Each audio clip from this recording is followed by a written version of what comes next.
I had two people Sunday ask me, "Where's Gary?" Yeah.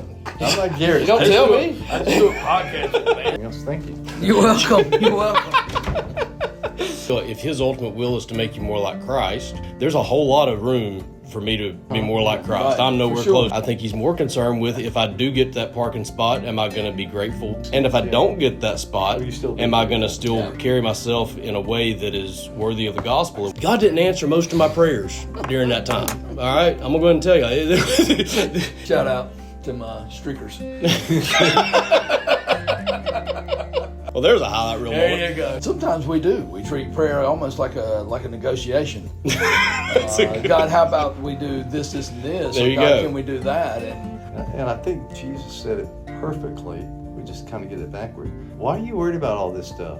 Seek first the kingdom of God. yeah, If I'm asking for your will to align with mine, right. well, I don't know if that's going to work out.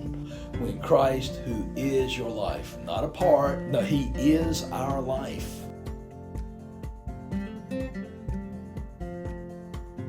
I love And it. it's Was it huge. Sunday that you said you've Huge. never heard a branch brag about how good the grapes were? Yeah. Was that church Sunday you Yeah, said it that? was. That was, I like that. I was And- listening. Yeah. I was I listening. could Well, I confirm that. appreciate that, man. That was the last little bit. When you said finally, I tuned in. Yeah, that was it. Yeah. Oh, yeah. Type of Sounds like it's hot. Y'all sounds like y'all So I It struggling. was a day. It was yeah. a day. We talked about it yesterday as a staff, and I called everybody in, and everybody said if it could have gone wrong, it did. Yeah. And but we still, I mean, it's still Good Sunday. But, it just was. I will tell you, I went and got a tire rotation for $20 yesterday. Your tires ain't rotated for free? No. They must you not buy have a master house? benefit card things. You No. If you, I've got my vendor. I buy my tires from. It includes rotations. Chickway Auto and Tire. Sears Tire down in as you're going towards Leland. Shout out, plug. Hey, shout out to Fuquay Tire too. So If you I play left tire my too, Michael McLeod does a great job too. love those guys. They've always been. I've always used them. they- If they they- do it, I use them for it. They know what they're doing. They do. They're The real problem good. is, can you get there? Yeah. Well, here's how I did it. So busy. Well, here's how I multitask today. I said, well, they've always told me if I bring in about 1 o'clock, that's right after lunch, and they usually get me in line. I said, well, I got to be a quarter mile away at 1:30, and I can walk a quarter mile There in you 30 go. minutes. So I dropped it off, walked over here. I said, have it done by about 2:30 or 3, and I'll be back, and I'm going to walk back over there and grab it. So you know those guys pretty good? Pretty good, The yeah. owner, Michael, he's one of my former deacons. I love that guy. He's great. Great And, feed. They've always, I had a car years ago, 10, 15 years ago, kind of having given me fits like his truck was for Right. a while there, where I was just constantly taking in. And they were just some of the most honest bunch of people in terms of, like, they'd straight tell me, you know, you really don't want to spend the money on this right now. If you spend this, you're going to be right back in 6 months. You know, so Yeah, that's what's so good. they've always about it. been great. JC is top notch for that. So I've always, whenever I've got a problem with a car, first thing I do is call and see if they can fix it. If they can, I get them, and if not, they'll tell me usually where to go. But great guys over there. So. But I do like that here in Fuquay, I got two vendors, and I try to do my cars. I've got, somebody asked me a while ago, how many cars you got? And I said, well, not how many cars I got, how many cars do I have to look after? Yeah. Because I've got 2 on my mom's side, I got all my kids' cars. I mean, that's when it's all said and done, I've got at least 9 cars that I'm having to make sure oil change, this, that, and the other.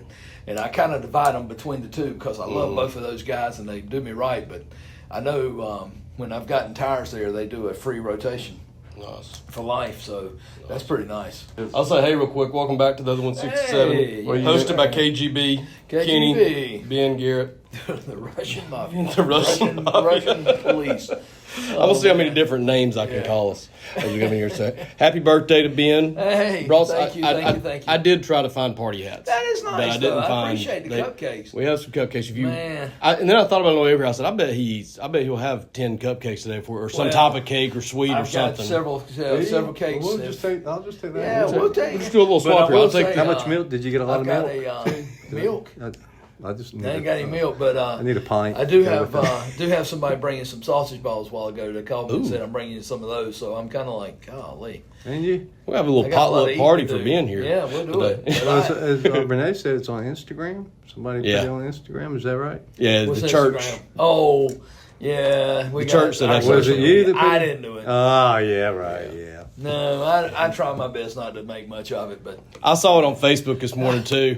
I I thought, like to say it this way: I'm a grown man, and it's not ending in zero. There's no need to make a big deal out of it. I know. I'm like that. It's just another day. But Right. Renee just, But I that's do- your birthday and all Yeah. that. That's just another Well, day. and I like to send cards. I mean, that's one of my favorite things to do in the ministry: is send a card, write a note. But I don't need anybody who do anything. it's good to send special. cards to other people on their birthdays, but when it comes to your Yeah, I birthday, don't need it. it's usually like, I know one year, last year, or the year before, it was almost a goal of mine to see if I could slide it by without anybody noticing it. yeah. You know, because it's, I mean, you Good get to luck. a point And where if you're on yeah, any it's- kind of social media, yeah. usually post it. yeah. And Well, I saw yours on social media this morning, and it said, Ben Pierce's birthday, write something to him, and I thought, well, I would, but I remember him saying on a show one time Yeah. that the only time he gets on there is to reply to the things that people say. Twice a year, I'm getting ready to get on, ladies and gentlemen. One is to read all the announcements and say thank you, and then next week to wish my wife a happy anniversary. So there you are. Oh, by the way, while you talk about that, did Learn you, the media. Two yeah, posts you go. coming up. when you did the Sunday school announcement, I thought we were 40 to 55, but you said 45 to 55. 45, 55 is what we kind of aimed at. But if you're 40, I mean, it's not That's it's not, not He hard, adjusted fast it rule. afterwards, or if you're a little younger, or Yeah, if whatever. you're a like, little it's- younger, that's a little just what I older. wrote down. But Yeah. other than that, it was everything. Was No, fine. that's. I'm hoping that we get some bites on that. I think we will. I think there's some folks that fit that bill. Well, I know there's some folks that fit the bill, but we'll see what happens. Yeah. And that's the 14th. It's a Saturday, right? Because I wrote It down my is notebook. Saturday It's a the 14th. Saturday. The Are you going to attend? Yeah, I'll be there. Okay, I great. got my notebook. Well, we got a teacher.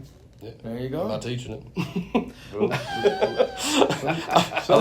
think I'm spoken for in the Yeah. Grace Ruth class. Oh, I got something for you. Don't let me forget. Oh, that's right. I I'm do. supposed to give you Yeah, I some do have stuff. something to get from you today. I had to make a list of the notes, things not to forget at the end of the show. Yeah. But, well, happy birthday! I'm Thank you, just man. pumped that we got a Thank you. show for your birthday today. Yeah. Let's see if we can do a decent one. But Might as well try. We hadn't had while we're to. here, might as well give it a shot. But They can't all be home runs, boys. yeah, that's right. So Sunday, I didn't have a. It sounds like we had a struggle Sunday, and I was not here. Oh, I've baby. missed the last 3 Sundays, and it's been. I hate missing. Yeah, because yeah. I've gotten so used to being here that it's not. Don't feel quite the Agreed. same. But I think that'll be my last one that I'm missing for a while. Just had, you have been missing quite a few because I have been. people have been asking me, "Where's Garrett?" I Yeah, don't know. yeah. Well, this week I was. I did. I had 2 people Sunday ask me, "Where's Garrett?" Yeah, and you're like, I don't know. What are you- Right? I'm like Garrett. You don't tell me. I just do a podcast with man. And you start. But the good thing is you're being missed. Yeah, There you well, I go. appreciate that. If y'all That's are for asking sure. for me, I will be there this week. I think God willing, I think I will be. And it, of course, grease and everything else. Thank you. You're welcome. You're welcome. What was that about? We're trying to No, dodge our don't look in birthdays there. now. No, Yeah. You don't want to know about that one. That one right there is the one I've been waiting for. Uh-oh. I might let you have one. But sausage balls. Oh, Well, That's my yeah. favorite. Those are. you're not going to share. I love so after the show. We can't be doing this during the show.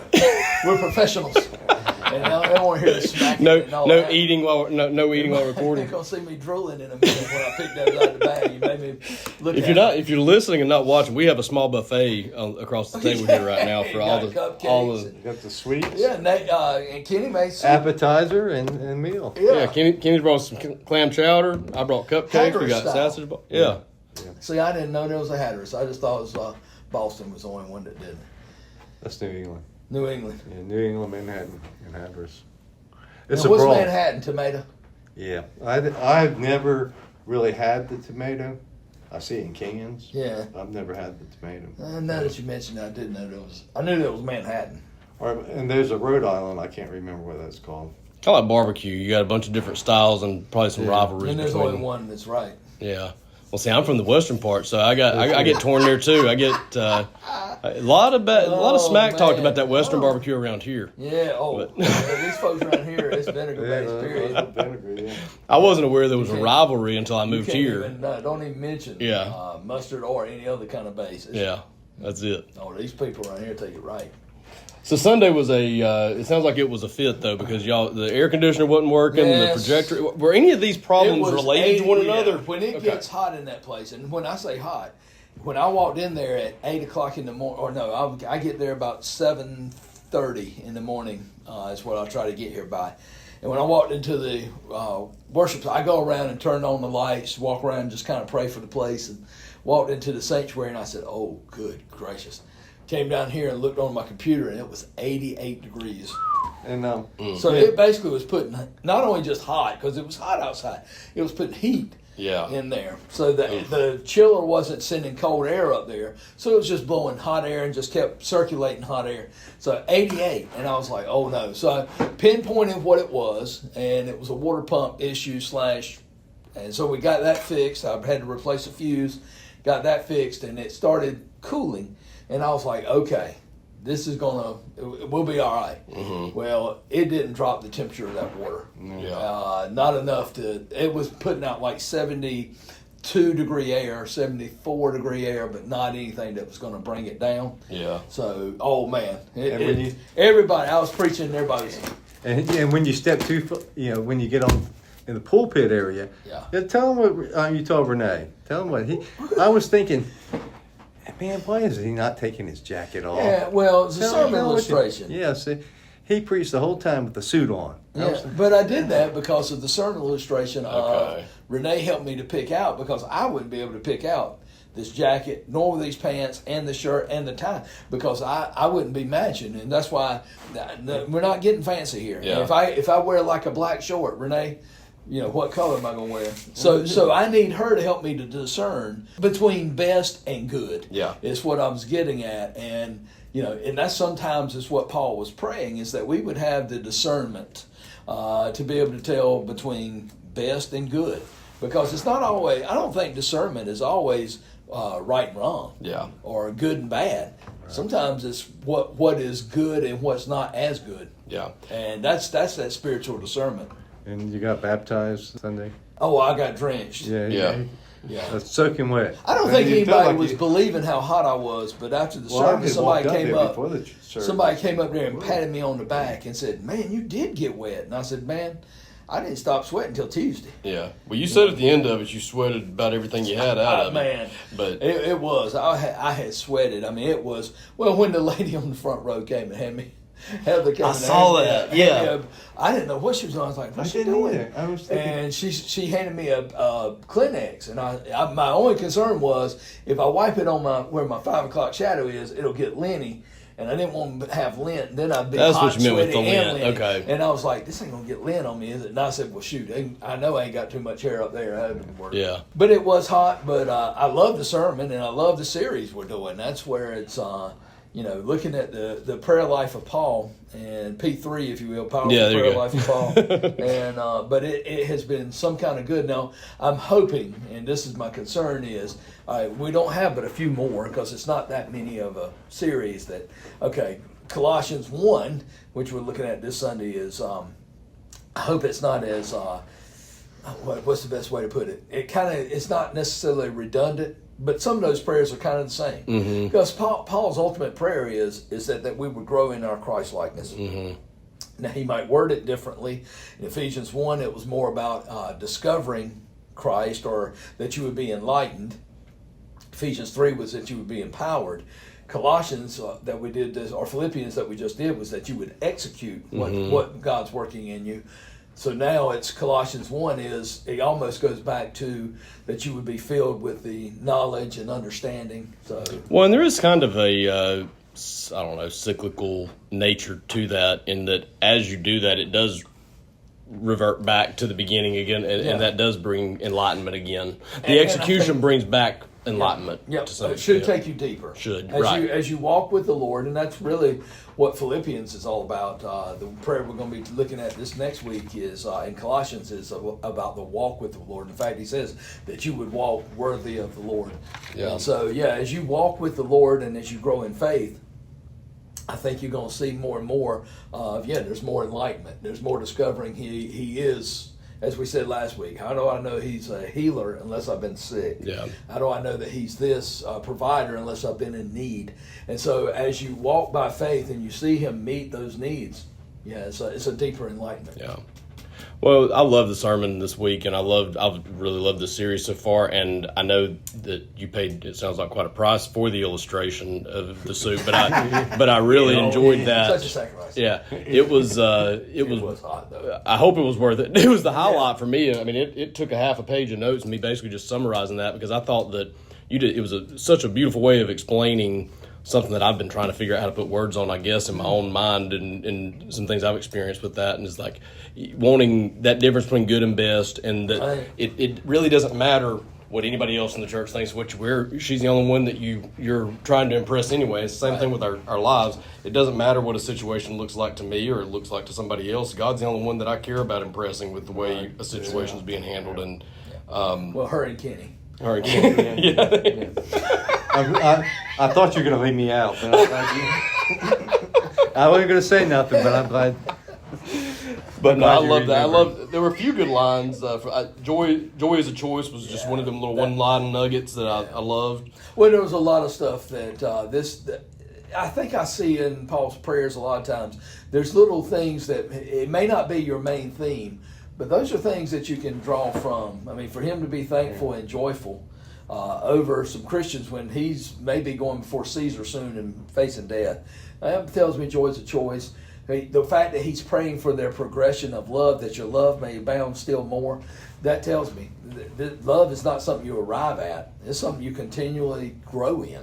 Mm-hmm. And it's something that we as a church must continually grow in as well. Well, I think everything is a choice. Love is a choice. Yeah, it is. But I've always heard, I never heard joy as a choice. I've always heard happiness is a choice. Right. And I'm not sure, I'd go more towards joy than I would happiness, wouldn't you?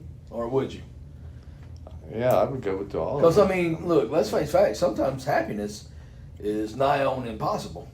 Oh, yeah. I mean, if you face enough bad situations, but you can still have joy in dark night. And that's what separates us from the world is we know what lies ahead. We don't know what's between our birth and, well, right now, and our death. Mm-hmm. But we do know what happens afterwards. And to me, that is the ultimate joy, is knowing as I'm getting older, I just want to be more faithful to the Lord as possible. Right.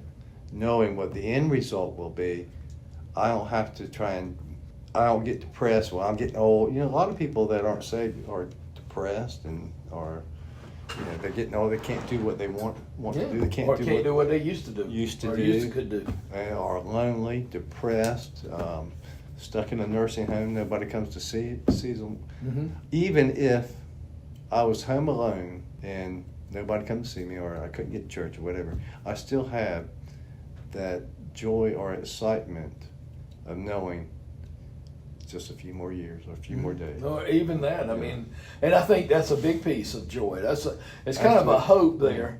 And but that joy is knowing that, hey man, I know who the Lord is. Because I think you're exactly right, Kenny. It is the future hope that we have, but it's also the present peace that we have of knowing who Christ is and walking with him and just enjoying him. And I think that's where the joy of the Lord is your strength. Mm-hmm. And that's where it's so important that you do know that joy comes straight from the Lord himself. And when you have that joy of the Lord, that's what makes the difference. And I think, and you're right. I always think, I see so many people, and I include myself too, mostly before, but I have a tendency to also do this, start thinking this too, that Jesus said, what's the point if you gain the whole world but lose your soul? Yep. And I see so many people, it's all about today. It's all about having as much money as you can. And I'm going to tell you right now, money's not going to bring you no happiness. You're going to have the same old problems. I've seen people that have run in circles with people that have, they're very, very rich. They have the same old problems, and they're worried about someone taking it. Mm-hmm. We're worried about, at my level, I'm worried about getting it. Mm-hmm. But they're worried about someone taking it away from them. Wow. So it's not, money does not bring happiness, nor does any materials bring happiness. Now, you might live more comfortable than somebody in another country, but you're still going to have the same problems. Yeah. You're still going to mourn when your parents pass away. You're still going to mourn when your child dies. Or you're going to die. Yes. And you can't take it with you. No, you can try. Well, the Egyptians tried that. Yeah. And it didn't work. Yeah. Yeah. More money, more problems. Yeah. Somebody's always there to take it from you. Yeah. Well, I had an example of this week with Gabe in a situation where he wasn't getting his way with something. And I struggle sometimes with the parenting thing nowadays, maybe more than even before, because there's a part of me that I've had to kind of remind myself. We talked about this on the show before. I've got to remind myself to be a little bit more, have a little bit more grace in my parenting, because I think sometimes I can jump a little bit too over the top in my expectations for my kids to as I learn, as I grow closer to God, I start to maybe have a little bit less patience for their natural childlike selfishness and all that kind of stuff, and trying to teach that out of them. But then I also got to remember grace, and there's some times that I've just got to balance that a little bit, and I'm learning how to, when is it grace and when is it not. This is a tough lesson you're going to have to learn. Yep. And I had this with Gabe a little bit this week with something that he had a right. Well, I can understand why he was upset. Put it that way. Okay, if I were in his shoes, I would have probably been upset with it too. At the same time, I could also step back from anybody else's perspective and say, you're focusing on the wrong thing here. There's so many other things you can be focusing on right now besides this one thing. Yep. And I was trying not to be, my natural reaction was probably a little too Old Testament, so I tried to take a deep breath and wait, and finally got a chance to talk to him about it just a little bit, and I just said, hey, bud, look, I'm not trying to come down on you because, he thought I was mad at him. He was actually kind of, talk about a serious Adam and Eve example. He was hiding from me in the bushes. We were doing something, and I didn't realize that he was hiding. From you. And somebody found him and said, what are you doing? And he said, I'm hiding. And I said, why are you hiding? He said, because I think Dad's mad at me. And I said, well, Dad, okay, quit being an idiot and get out here. Now I'm about to be mad at you if you don't get out. So I thought, there's Adam and Eve in the garden for you right there.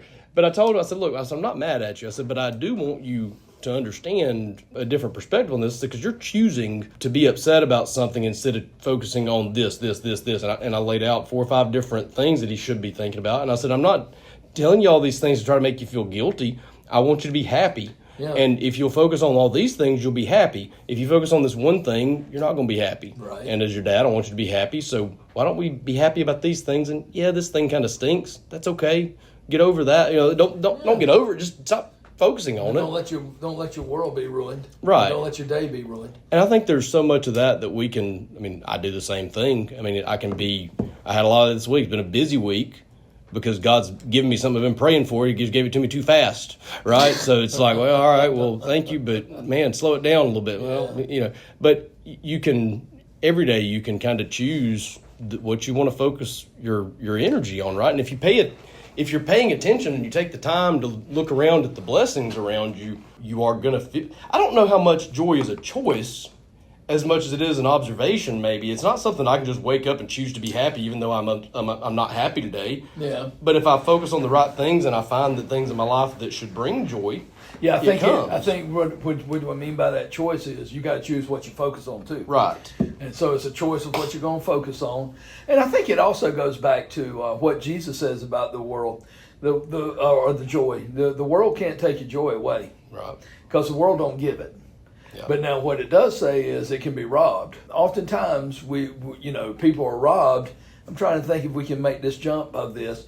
Is sometimes when people are robbed, it's because they didn't take precautions to protect it. Right. I didn't lock my door, or I hate to say it, we had 2 cars broke in to yesterday here at the church. Mm-hmm. In broad daylight, 7:30 in the morning. Sure my car's locked. Somebody's brazen.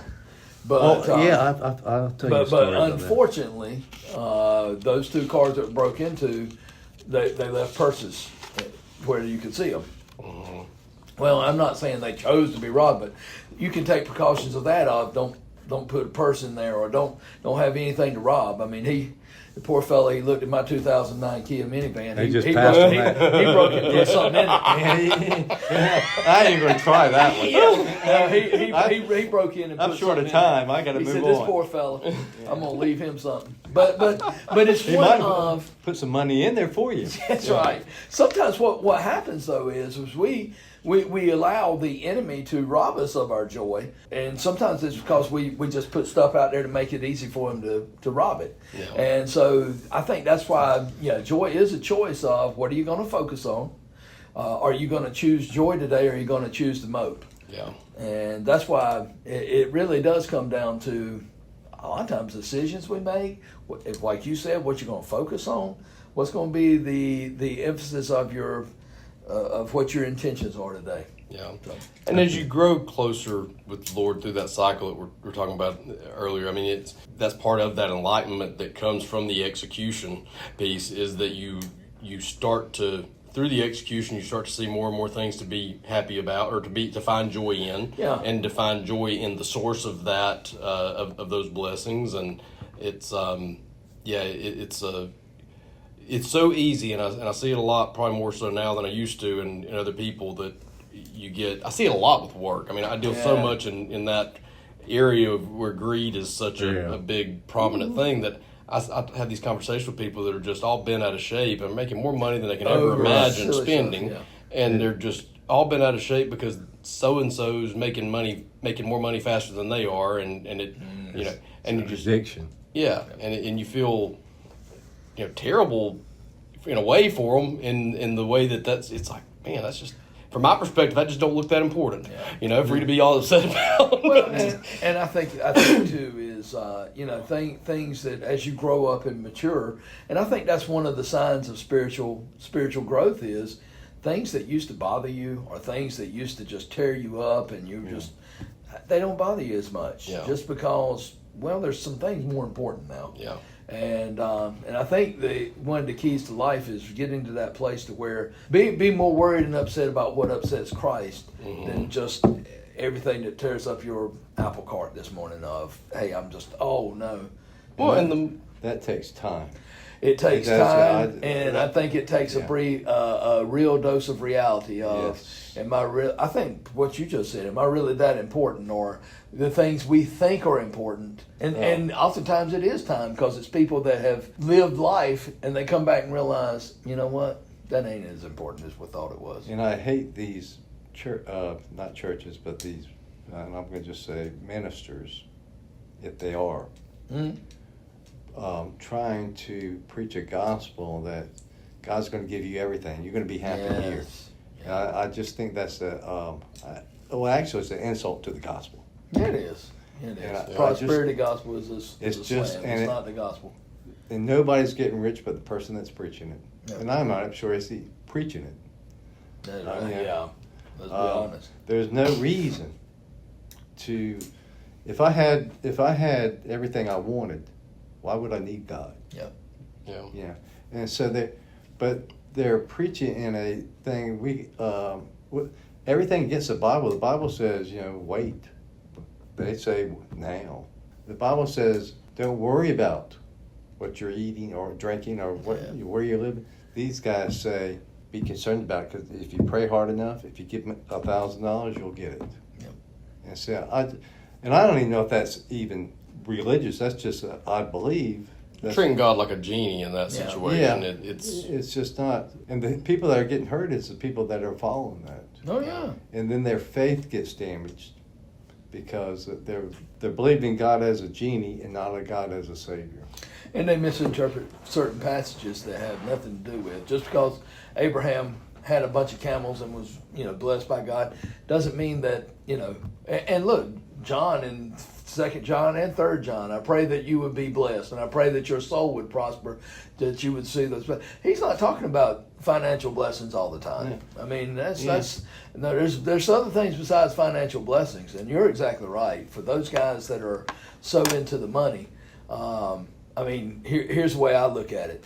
If Jesus died on the cross and all he had was the shirt on his back, and the soldiers gambled for that, I don't think finances and materialist things is what we need to be concerned with, because the one who did it right and the one who got it perfect, I didn't see him leaving with boats and trains and cars. And he had to train his disciples that way, because the disciples thought if something's wrong with you, well, then you're not blessed, you're cursed. And that's what these guys have turned back to, I guess, preaching the same thing that the Jewish people believed, that you would be financially blessed. That was a sign of being blessed by God. And I don't know, financial, and Jesus just kind of said everything against that. Yeah. You know what I'm saying? Yeah. Well, and I was thinking when you were saying there that the people that are listening to the sermons, they're being hurt by this this prosperity gospel. And I was going to steal Ben's line. I submit for your consideration that applies whether or not they're,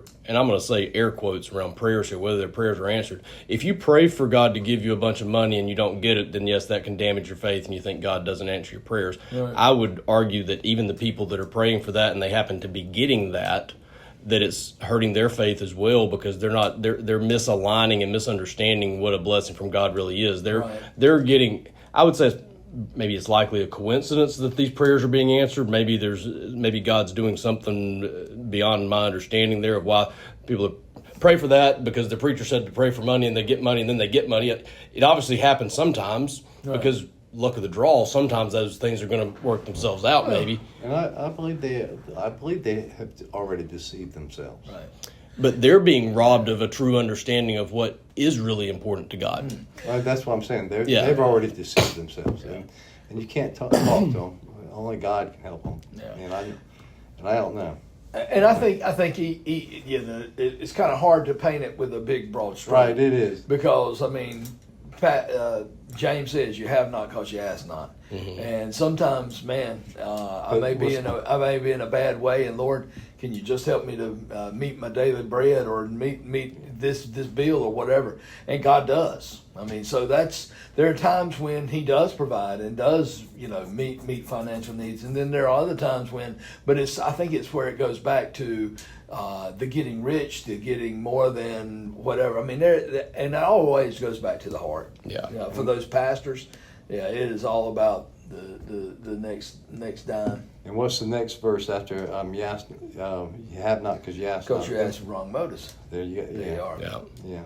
And I was actually reading that, not that part, but I was reading on down about, sometimes the church fails to know who's sick.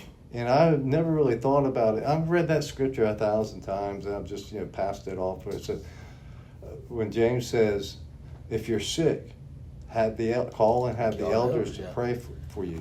So it's not our responsibility. It's not the church responsibility to know. It's impossible for us to know.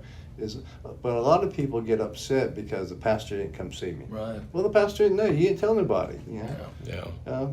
And when he found out, you were already at home. Well, so. But I'm not preaching that we shouldn't know. I'm not even preaching, but I'm saying that we shouldn't know.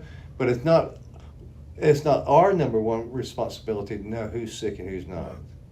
Well, and some of that comes back to, I don't know, pride or ego or something. Sometimes people don't tell because they want you to reach out and say, well, because they want you to know. Right. I was like that. Ben hadn't, No, but I think some people are private that way. It could be. Some people, look, man, it's kind of like, I hate to say it, and maybe it's not as bad as this, but sometimes sickness is kind of like death in a way. Yeah. I don't want to talk about it right now. Yeah. I'm sick. I know I got to have surgery tomorrow. I really don't want to talk about it because it gets my mind thinking. Yeah. And, and it's kind of one of those things of, okay, I want to go back to what we were talking about. Is that really joy? Ignoring problems? Yeah. I don't think so. I think joy is not ignoring a problem, but in the midst of my problems. Yeah. And so, but I think privacy, I think other things is. And look, I get it all the time.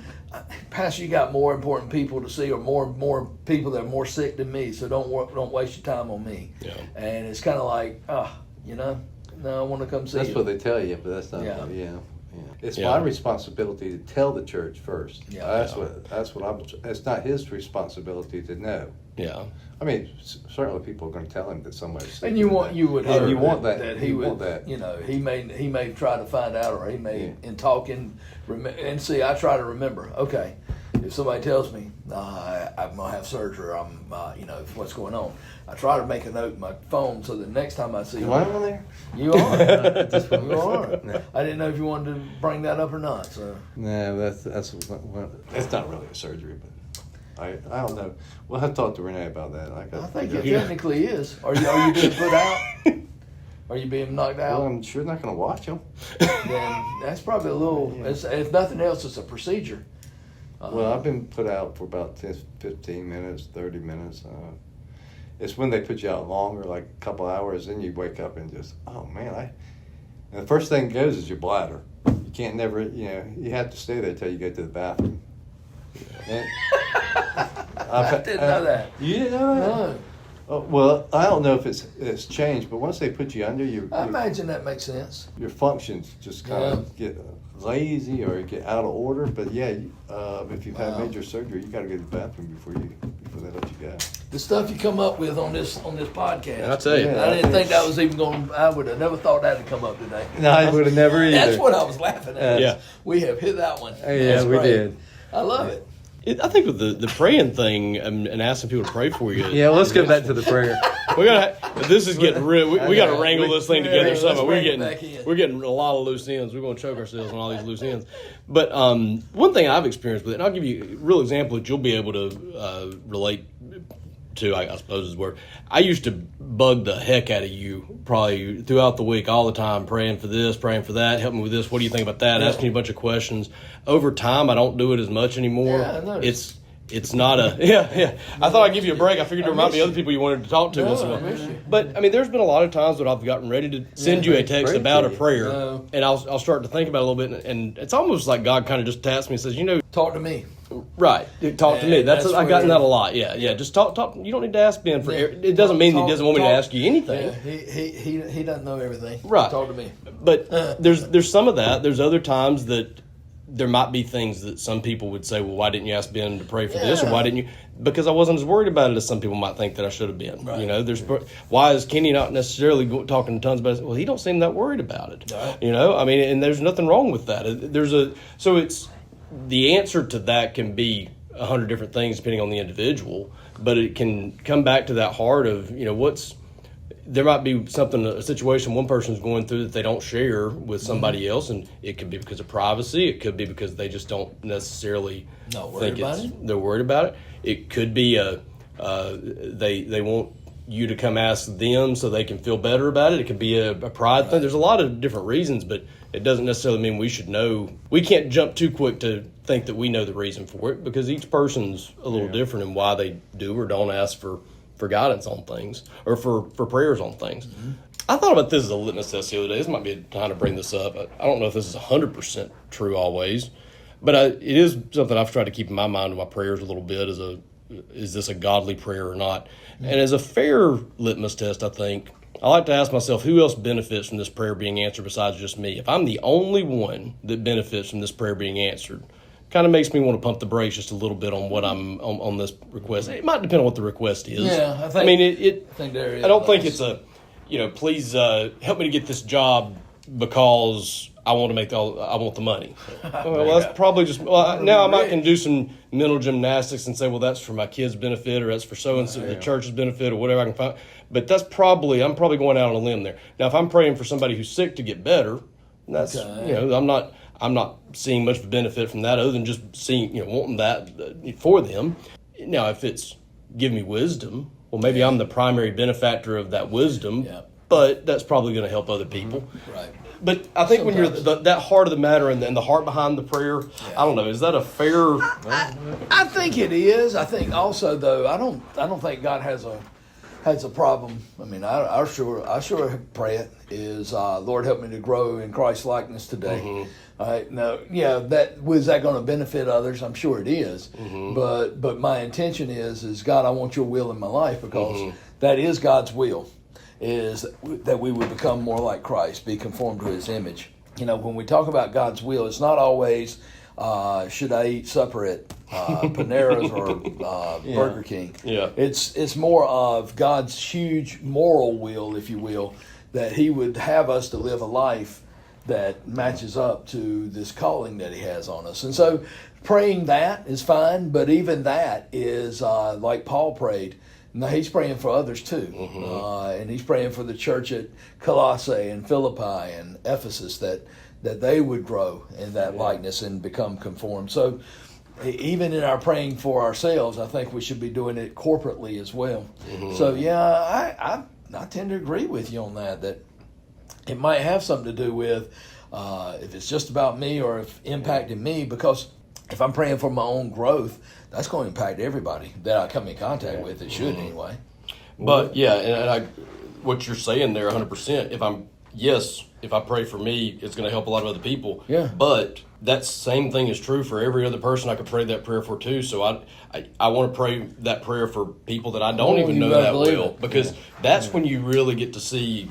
I mean, how many lives can God touch through me? A few. How many can He touch through the three of us? 3 times as many. 3 times. But the more you broaden that circle and you think about how much He can do with even one life, that's when you start to really see Him move and make changes in the world and make changes in the way. And that's what excites me most about every Sunday morning is, man, this is the church. This is His body. Yeah. And if we'll all get on the same page and have the same heart and same mind, and we're all, I mean, it's kind of like that's what He's encouraging the church at Philippi is, of one mind, one heart, striving for the sake of the gospel. When that happens, man, it's amazing. It's miraculous. What about a prayer? And I've actually been with people that prayed this. They're only running 30 minutes late. They're looking for stop all the stoplights. Yeah. Lord, give me greens all the way. Yeah. And then get to the parking lot. Lord, help us to find the parking space up close. Well, first of all, that is a kind of selfish prayer, but you think God answers that? I think, and one opens up. And it's handicapped. Right. Well, do you have a handicap sticker in your car? Well, that's not part of the illustration, but okay. Well, I mean, sometimes I do when I take my mom somewhere. Yeah. She cracks agree. me up. She brings it at. I got the sticker now, Mama. We're only two spots over from it. But if a parking space comes open, assuming it's not a handicap, but you can park it, is that an answer to prayer? I think not. I think you're lucky. Yeah, I think there are times. I think that's selfish prayer, first of all. Yeah, I don't know as far as luck, how that figures in, but I do know that, and I've actually had in fact, I had some family members that I had talked to about this, that they would use that illustration, and what they would say is as soon as that parking spot opened up, especially if it was right there at the door, that's God's favor.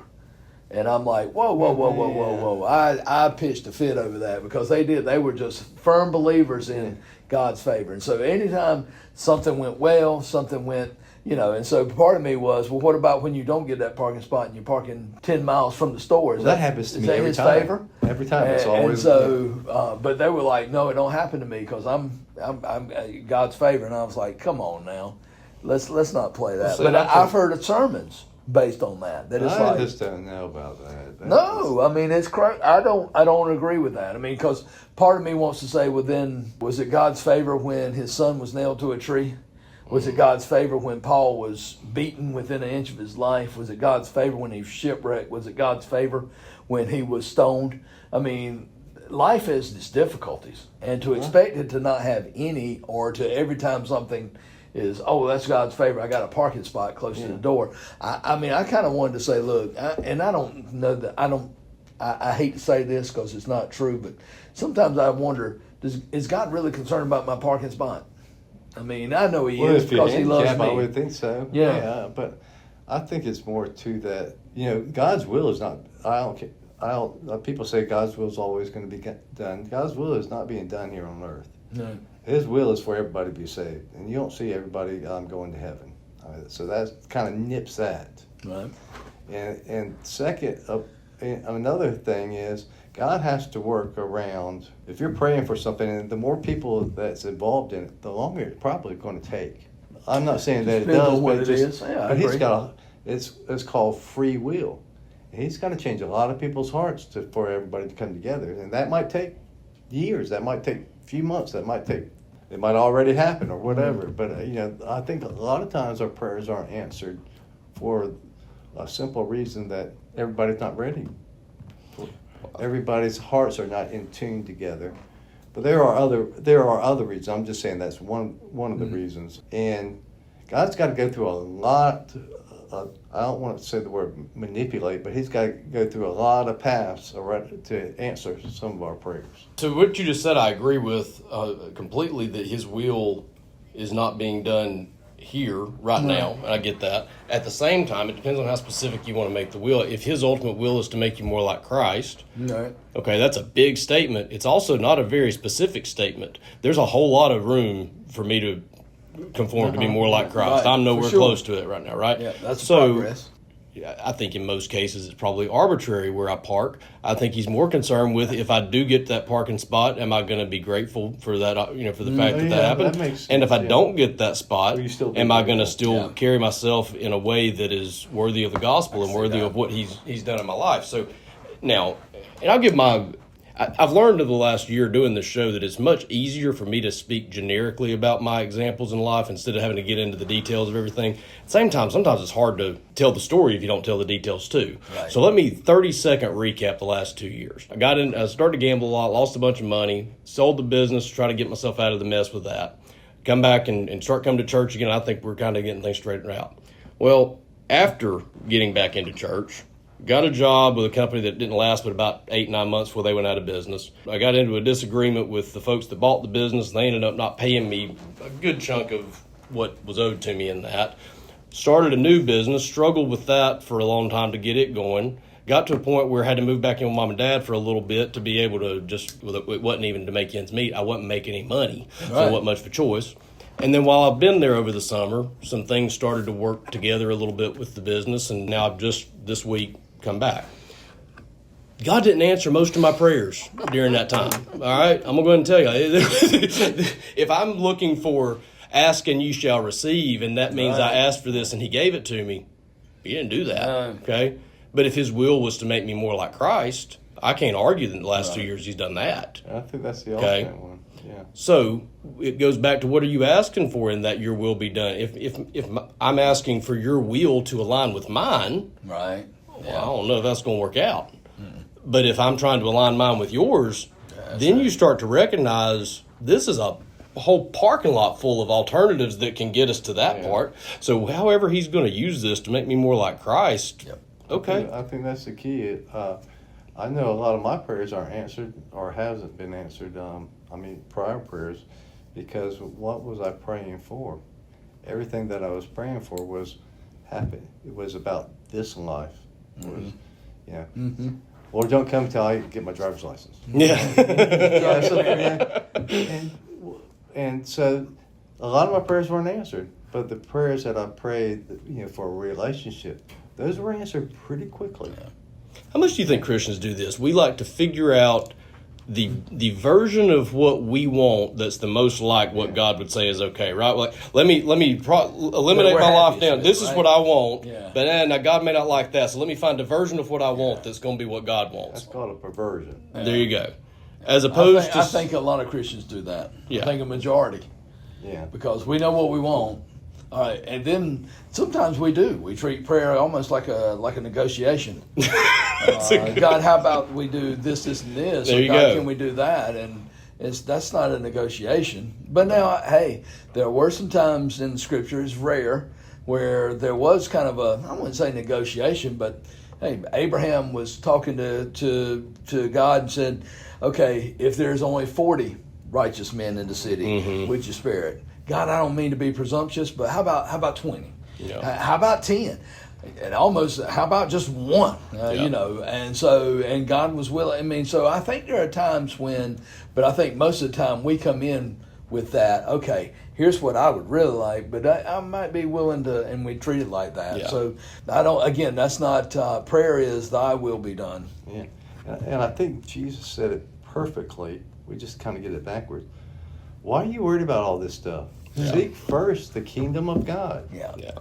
All this other stuff, I'm going to take care of that. But what do? We seek first what we think is good for us. Yep. And a lot What's of going that to get me is through today and get me through the day. Monday. And we're not even, that's why, I think that's another reason why a lot of our prayers aren't answered, because of how we're seeking. We should be seeking, God, help me to help other people. Help me to know your will in response to this, not to, Lord, help me to get through this day, and help, that kind of thing, or help me to stay at work because I hate my job, and Help me find another job. help me find another job. Help me find another job that pays more money, because I'm not making it But when we pray like that, I think it cancels out a lot of God's blessings, what he really wants to do for his people. Well, maybe, I don't mean this to sound like such a loaded question. It might sound like one, but it's simple answer's fine. But if I were to say I'm praying for my kids to have a blessed life, okay, how would you define a blessed life? Because I think that a lot of people, where I'm going with that is, I think when we think I want them to have a blessed life, that means have a lot of money, be nice and comfortable, nice and cozy, get everything they want. Yeah. That's not it. What's a blessed life? Well, I mean, if you want to talk about what scriptures would call a blessed life, you go to a couple of places. One would be Matthew 5, where you have the Beatitudes, and it said, "Blessed is the man who blessed are the poor in spirit, blessed are the meek, blessed are those that hunger and thirst for righteousness, blessed are those who are persecuted for righteousness' sake." I mean, you look at Matthew 5 and you go through, I think it's verses 3 through about 15 there, and you see those Beatitudes. About 8 of them, that this is what, and that word blessed in the Greek is markios, which actually means happy. It doesn't mean just, and so I think there's a term there of, as far as what the Bible means is, there's a happiness there, but that does not mean easy, and does not mean got it made and got everything sewn up. At the same time, you go to Psalm chapter 1, and Psalm chapter 1 says, "Blessed is the man." Well, that blessed is, he is going to live a blessed life. I don't know how it's going to end up, and I don't know where they're going to live, whether it's going to be in Duncan or Beverly Hills. A shout out to folks in Duncan. But I don't know what that means, but what that blessed is the man who does not walk and sit with the scoffers and the sinners, but blessed is he who seeks the Lord.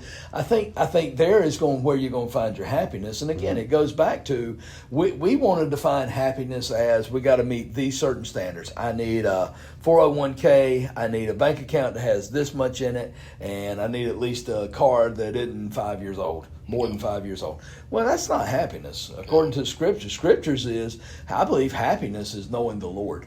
Yeah. And knowing that, and again, there's that joy, there's that blessedness, there's that peace. As he says, seek first the kingdom, and all the rest will be added unto you. You don't have to chase after the dollar. You don't have to, God's going to add that to you. You just seek me. We're seeking it's backwards. Oh yeah. It's backwards. I didn't have time to go to church. I had to work this weekend, or something like that. And I'm okay with. I don't think that's wrong. What I do think that might be a problem with that would be, well, what did you do all week long? Because I think our first responsibility is to serve Christ, and part of serving Christ is to be in church as much as possible. Now, I'm not talking about going on vacation and going to church there or whatever, but I just hear a lot of people say, I just didn't have the time. Yeah. I've said that. So you're saying we slip up in seeking all these things rather than seek the kingdom. Right. I think we got it backwards. We seek these things and hope that we have time for Christ's righteousness in the We'll in the catch search. that on the backside. Right. I'm saying I do. I try not to, but I have in the past. Well, I dare say if Jesus had to say it back 2,000 years ago, I dare say that's something that plagues every man. Well, those guys 2,000 years ago and me. Yeah. And us. Yeah, okay. I think I didn't want to dare add say, you to that. I think it's everybody. I mean, and again, I'm not saying everybody's going to be as bad as everybody else. Yeah. But let's just say that all of a sudden we get out of here, and we go home, and the news comes on, and the stock market at the bottom has dropped out. And when I say dropped out, and again, I know there's some safety features in there to keep it from going all the way down, but let's just say there's another Black Friday / Great Depression where it just hits. Do you not think that a bunch of people are going to be some kind of tore up and everything else? Because in the back of our mind, we do seek those things. And we need those things. I'm not saying they're not important. We need to be informed, yes. Yeah. But man, you talk about some folks that be miserable. I don't care who you are. Yeah. And whether you're following Christ or not. I mean, it don't even have to be a bad. It can just be a average bad Friday, and then you think it's the end of the world. Well, sometimes when I first get up, what do? I check my email. Do you really? Yeah. I'll say check all your... I thought you were going to be checking all your 401ks and all that. That's the second thing. Your Swiss bank accounts. But I mean, of course, you probably don't check your emails. You probably say, I'll check them when I got a lot of them. Yeah, I'll check I know them when I I get got at it. Well, I read them before I went to work. bed, so I'll. You probably don't because you've got so many that I'm going to wait till I get to work before I check my emails because I know I've got a lot. Yeah. Me, who's not well known, I'm excited to get one email. Would you like me to send you one? Just Can forward you just do an auto forward so all yours go to him? Yeah. Yeah, See, I need to send you an email. Yeah. But no, I mean, we're checking emails. We're checking, look, I kid you not. Instagram. And I think that's a challenge to everybody is, all right, how soon, when you wake up, how quick is it when you got that phone in your hand and you're searching that? Yeah. And again, I understand if you got the Bible app and you're reading the Bible, kudos. I'll applaud that. But I dare say for most people, it's the Facebook posts, it's the Instagram posts, it's the Snapchats, it's the Twitter, X, whatever we're calling it this week. I know someone that does Instagram first thing in the morning. I do. I have to admit, no, I'm not Instagram. Mine is I send a picture once I get woke up and settled and focused. I send a picture of my kids on Snapchat because we got streaks that I can't let it die. Oh yeah, right. Yeah, Snapchat. You have to do it once a day. Yeah, you keep your streaks up.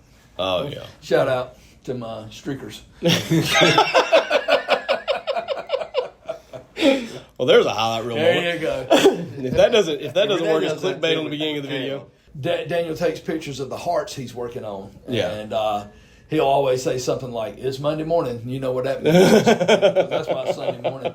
And so he'll say something like that. So yeah. But see, in that case, you're using social media to stay connected with your kids. Totally right. different. But type still, thing. there's so many people. Yeah. That the first thing they do is, man, that Instagram, phone's man. got to be in their hand, and it's Facebook, it's whatever. Checking, did anybody like my post? Did anybody do this? And I think that's the first thing when you wake up, man, ought to be, hey, Lord, thank you for waking me up. I know. Don't even mess with the phone until you talk with the Lord a little bit. I read my emails and so forth. I'm satisfying my curiosity. Yeah. And I shouldn't be doing that. So I think I've had a real good example of or experience of this because in the last, one of the cool things about this summer and being back up there, okay, two sides of the coin, right? The thing that stunk about it was I didn't get to see the kids very much. Right. Okay. What was really nice about it was that I had a lot of downtime, a lot more downtime than I had. Okay, so I had a lot more time to be to have that quiet time. Not to say I never get any time like that, but it was more of it than I'm used to. And even just this week, I mean, so got my stuff all moved back in Friday, Saturday, Sunday, back and forth a little bit. Yesterday was the first real day, I guess. And I got to the end of the day. I talked to Mom this morning. I called her about 8 o'clock. I said, never mind. I'm coming back. I quit. I'm done. I can't because I'd forgotten the running around and all these different things. It's probably the longest week I've had in 3 months. And ain't that a typical Christian for you? God finally gives me the thing I've been praying for, and I know a week into it. It's the longest week I've had all year. But it's because you get so busy with responsibilities and other things. That's what's so important about having those priorities aligned to begin with, because it doesn't take very long to slip into that you're focusing on the wrong thing again. You know, it happens like that. And that goes back to, that would be verse 10 of Colossians 1 or Philippians 1 that we read this past week, chapter 1, is that you may approve what is excellent. And again, it's your priorities. Yeah. That you have the what is vital, and am I taking care of what's vital?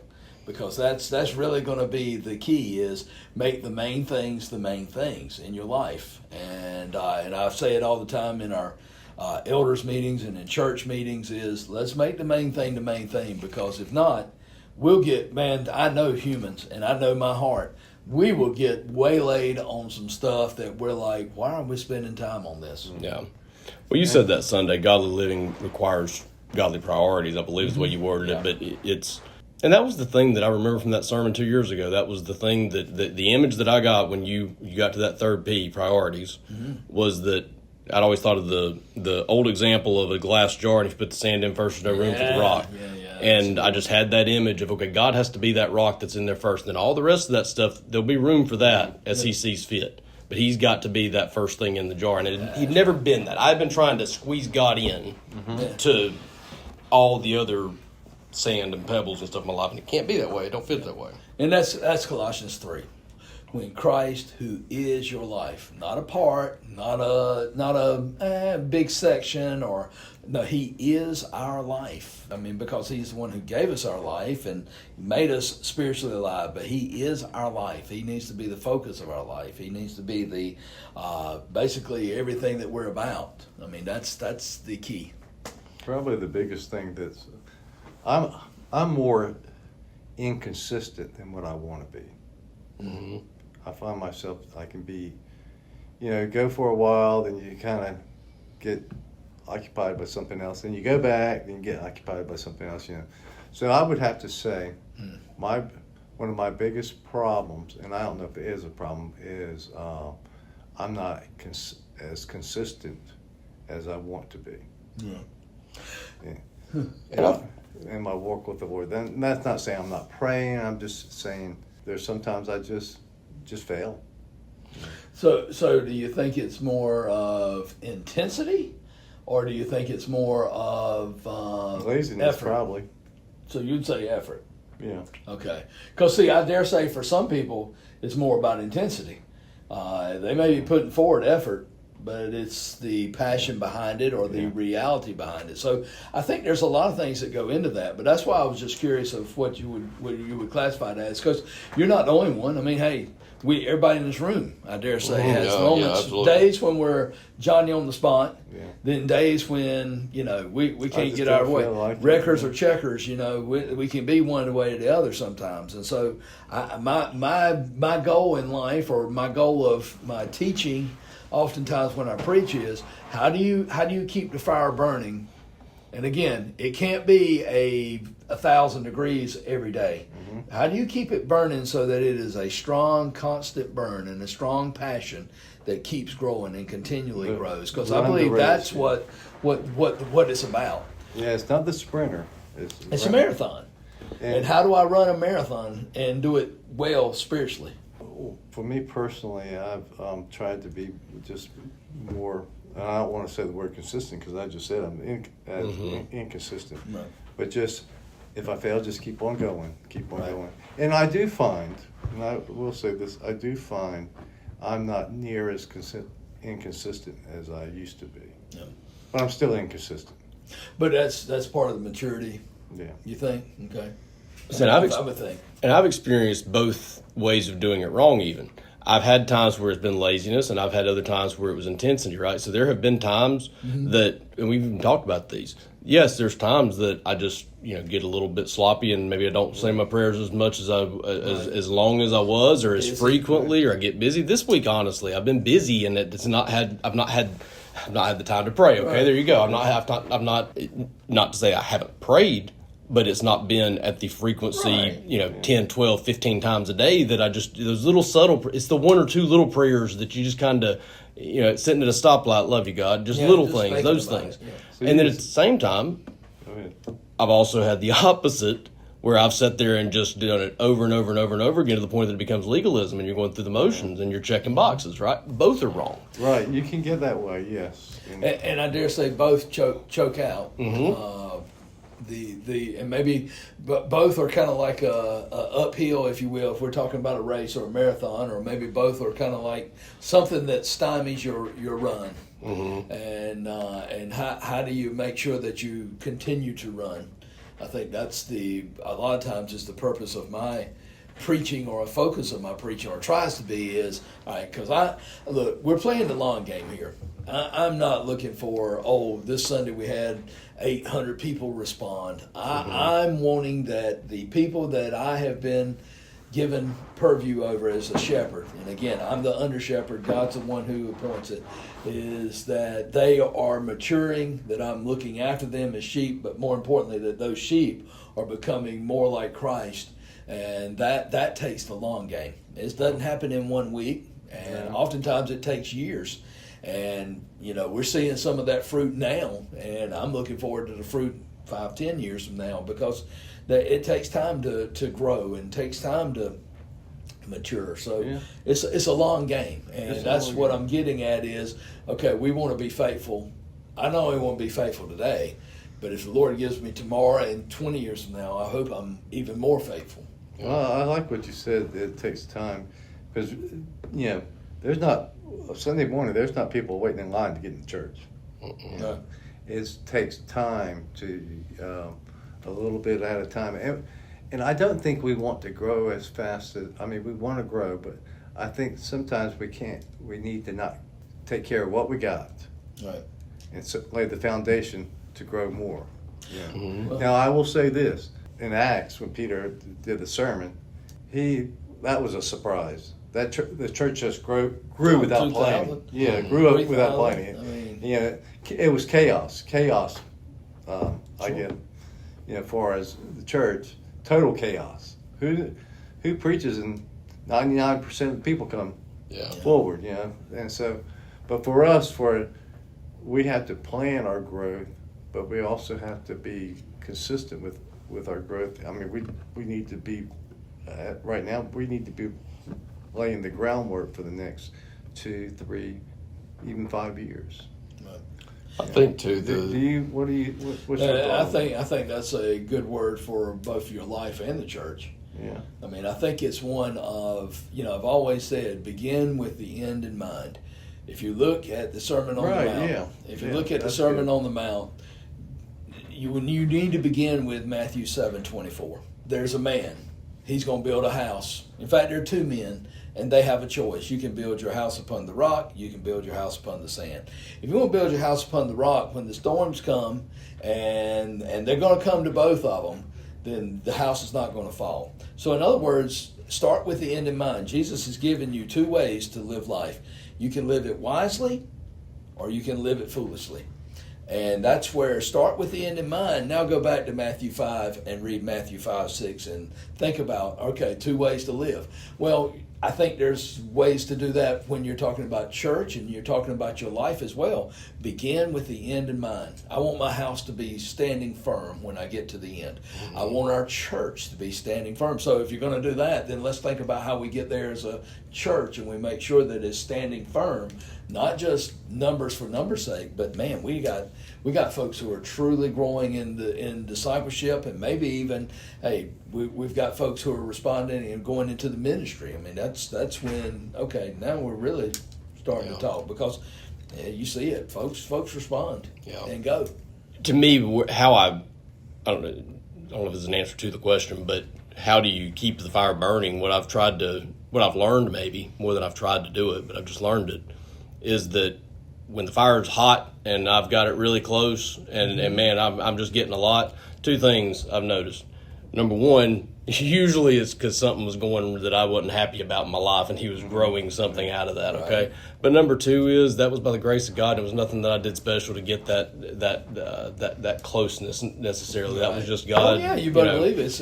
It's not a formula, and I think that's what I wanted to eventually come around to is. I don't know that there's a formula. It's by the grace I did of God. a sermon called Long Haul. Yep. How we're going to be faithful for the long haul. I don't know that I gave you 5 steps that are going to make you do it, because ultimately it goes back to your relationship. And then how does that relationship stay fresh?